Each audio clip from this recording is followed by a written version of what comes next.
Hello, இன்றைக்கி welcome to home cooking daily. இன்றைக்கி நம்ம செய்ய போகிற சட்னி வல்லாரைக்கீரை சட்னி. வல்லாரைக்கீரை சின்ன கட்டு 2 கட்டு கழுவி சுத்தம் பண்ணி வச்சுருக்கேன். அதுக்கு தேவையான பொருட்கள் பார்க்கலாமா? வரமிளகாய், புளி, ஒரு 6 பல்லு பூண்டு, தேங்காய், சின்ன வெங்காயம் 10, உளுந்தம்பருப்பு, ஜீரகம், பெருங்காயம். எப்படி செய்யறதுன்னு பார்க்கலாமா? வெங்காயம் செஞ்சால் நல்லாயிருக்கும். சரி, நம்ம இப்போ போகலாமா? முதல்ல வறுத்து எடுத்துக்கலாம், அதுக்கப்புறம் கீரையை இது வணக்கலாம். 1 ஸ்பூன் உளுந்தம்பருப்பு,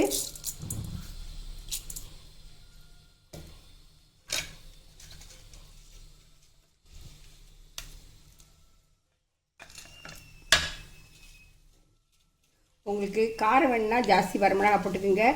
நான் காரம் கம்மியாக இருக்கிறதுனால 3 வரமிளகாய் போட்டுக்கிறேன்.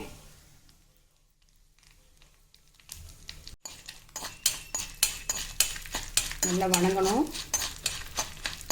ஒரு மாதிரி உளுந்து வணங்கும் போது ஒரு மாதிரி நல்ல வாடை வரும். அது வரைக்கும் நல்லா வணக்குங்க.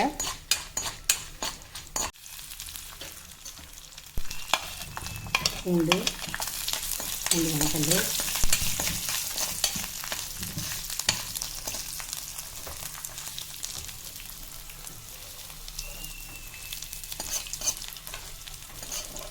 இது வணங்கினது கருப்பாயிரும், அதனால் உளுந்து எடுத்துகிட்டு அப்புறம் பூண்டை போடுங்க.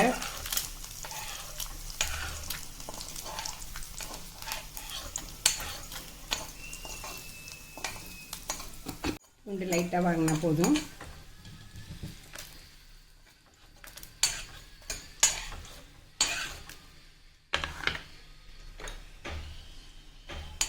அரை ஸ்பூன் ஜீரகம்,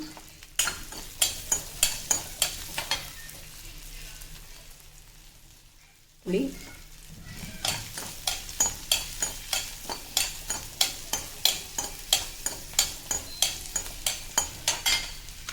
அது கூடயே கடைசியாக அது வணங்கப்ப கடைசியாக ஒரு தடவை தேங்காய் போட்டுக்குங்க.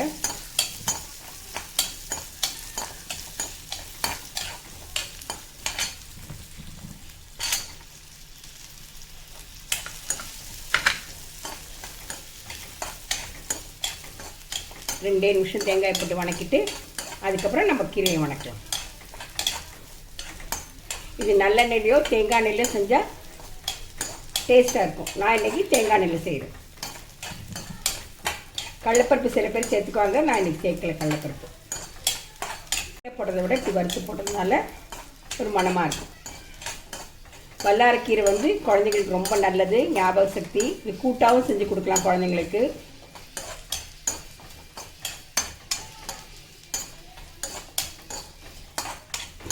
பொரியலாக செய்யணும்னா பொரியலாக செஞ்சால் கசக்கும். கூட்டாக செஞ்சால் தெரியாது. பாசிப்பருப்பு போட்டு கொஞ்சமாக போட்டு இந்த கூட்டாக செஞ்சு கொடுக்கலாம்.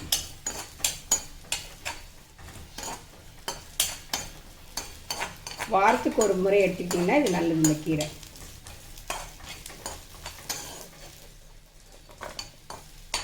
இதை எடுத்துருவோம்.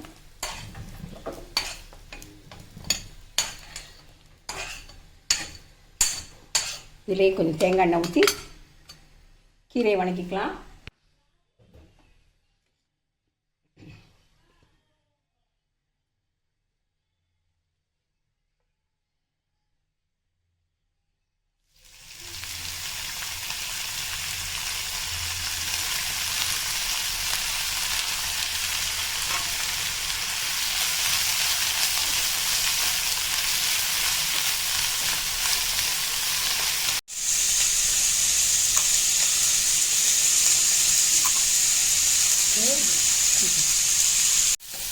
பச்சையாக இருக்கக்கூடாது.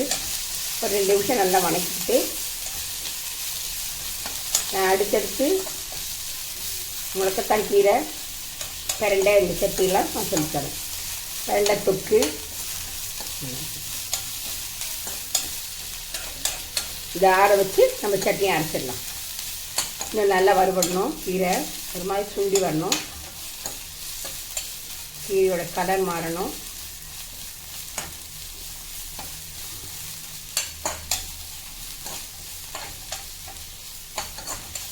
இது குழந்தைங்களுக்கு வாரத்துக்கு ஒரு முறை செஞ்சு கொடுங்க. கீரை ஆறணும், எல்லா பொருளும் ஆறட்டும், போட்டு சட்னி அரைச்சி காமிக்கும். அளவு உப்பு சேர்த்துக்குவோம். பைசா கொடுத்துருங்க. கருவேப்பிலை போட்டு ஸ்டவ் ஆஃப் பண்ணிவிட்டு இது ஒரு வாரமானாலும் கெடாது. ஃப்ரிட்ஜில் வச்சு ஸ்டோர் பண்ணி சாப்பிடலாம். இன்னும் சூப்பராக டேஸ்ட் பண்ணிவிட்டு எப்படி இருக்குன்னு சொல்லுங்கள். மறக்காமல் கமெண்ட் பண்ணுங்கள், லைக் பண்ணுங்கள், ஷேர் பண்ணுங்கள்.